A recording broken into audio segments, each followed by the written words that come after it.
Okay, Itamak Skanatani. Good morning. It is about 9:30 on Saturday, August 6, 2016. The first sliver of the moon, Baki Bistotsitsitspi, when the choke cherries ripen. And I'm on my way to Bridgeview Campground, or RV Park, where apparently one of the campers has a rattlesnake in her camp. So I'm gonna go pick it up and move it out of the way. I kind of feel like maybe this weekend is gonna be a snaky weekend. I don't know why I get that sense, but I've had a bit of a lull. You know, there haven't been a lot of snake calls in the last couple of weeks, really. There was one or two in the middle of the night, and I didn't have my camera for them, and then, you know, just the odd one here and there that didn't really flesh out. But the snakes have been so quiet lately that I just kind of get a feeling that I'm gonna get another bit of a wave here. So we'll see if that intuition's correct. In either case, this morning is starting off snaky.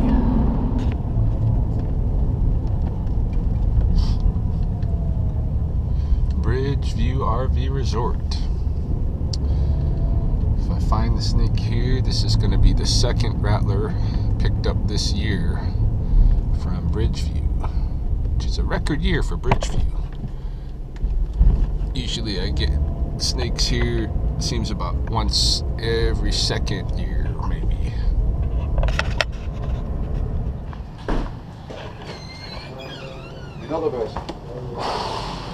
Good morning. No velvet this morning, hey? No. So where's our snake? It is on the road right in front of 35 and 36. Are you the snake guy? I am. Okay. So 35 and 36 right at the end of this road.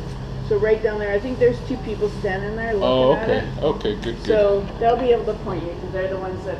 And now one guy has said it's a bull. Okay. I'm not sure. It looks like a rattlesnake. Yeah, they're similar. Okay.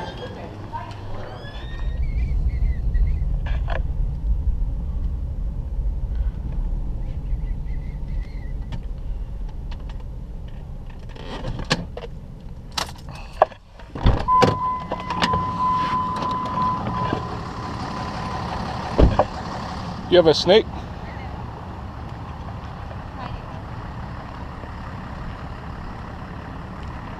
Is it oh yeah, it's a rattler. Good. Yeah. Rattlesnake. So, yeah, see, if people can't understand the difference between a bull and a rattler, it's scary. Scary for them.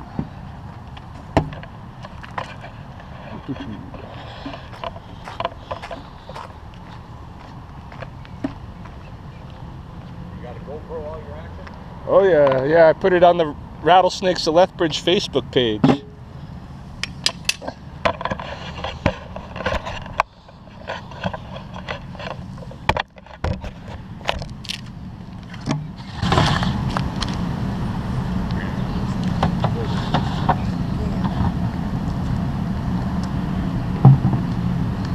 Good morning, Snakey. You're being evicted. They don't want you here, they want their mice.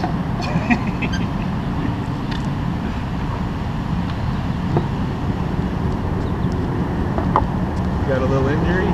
What's that? Yeah, he might have a little injury on the back of the tail there. See that patch there? His tail's crimped over. Oh, he got nicked a little bit. Yeah. What's that on the ground? Yeah, that's not good. That's not good at all.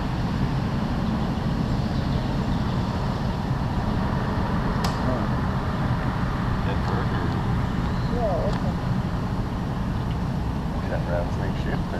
No, I think it's more likely vomited up. Oh, regurgitation. Got one of those prairie rattlers? Yeah. Yeah. I get my camera to show this thing. He might have been nicked by somebody on the road, and then the stress of the injury made him vomit up. He's a big one. Look at this.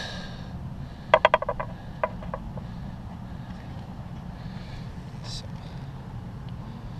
pretty curious.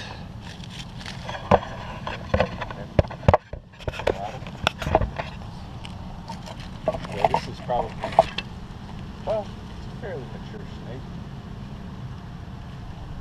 He's 5 years old or so.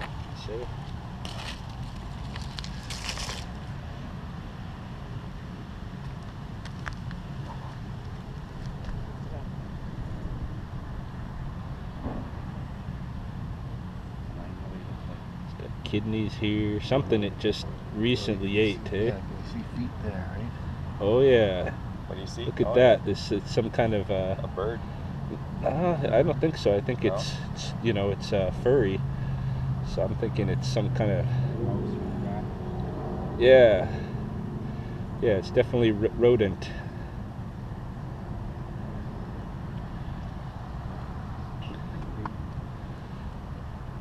Rodent who is being digested there.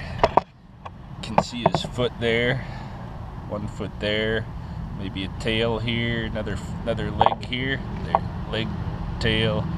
Some of the innards, kidneys and such. His head, where his eye was. Yeah, so that's a decent sized rodent too. For here, we don't get a lot of mice that big.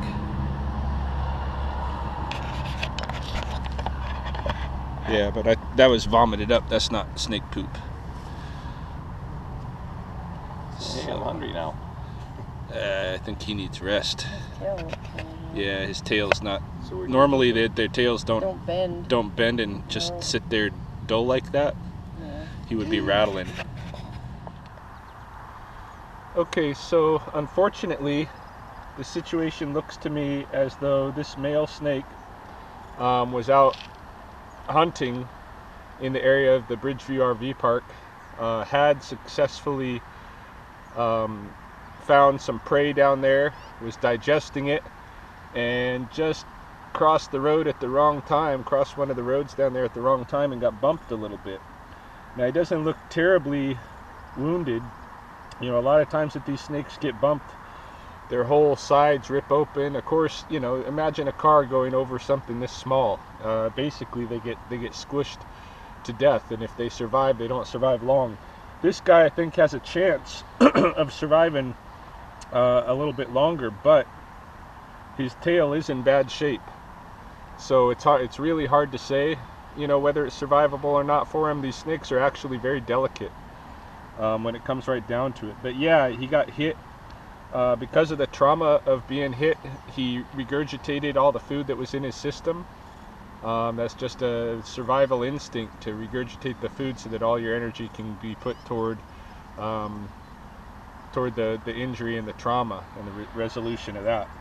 So I'm not even going to pick him up with the hook to release him. I'm just going to slowly let him out of the bucket. I brought him to a place nearby where I know there are other snakes, but not right to the location of other snakes, because if he does happen to die, I don't want the smell of his carcass to draw predators toward the other snakes. So, but yeah, hopefully you got to look at that tail. That tail should not be bent over like that. That rattle should not be, you know, just laid dormant. This snake is suffering for sure. He's slow, and so I don't know what's going to happen to him, what his disposition's going to be ultimately, but I am going to just let him release right here and hope the best for him. I've got photographs of him, so if I encounter him again, I'll know it.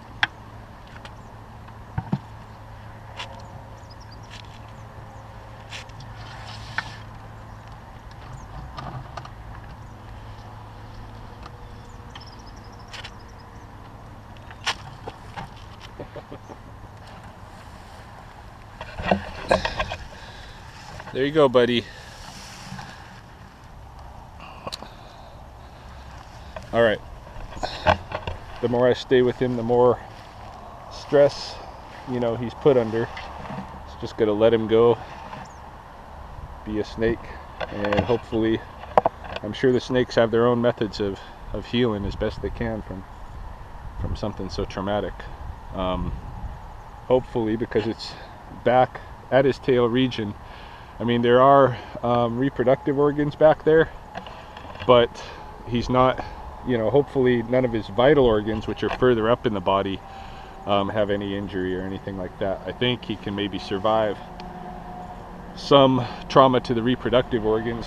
I noticed that his hemipenes, his dual penises, are not pushed out, which is a good sign, because a lot of male snakes, when something like this happens to them, their hemipenes get protruded out of their body and swollen, and they can't get them back in. That becomes necrotic, and they die from that infection.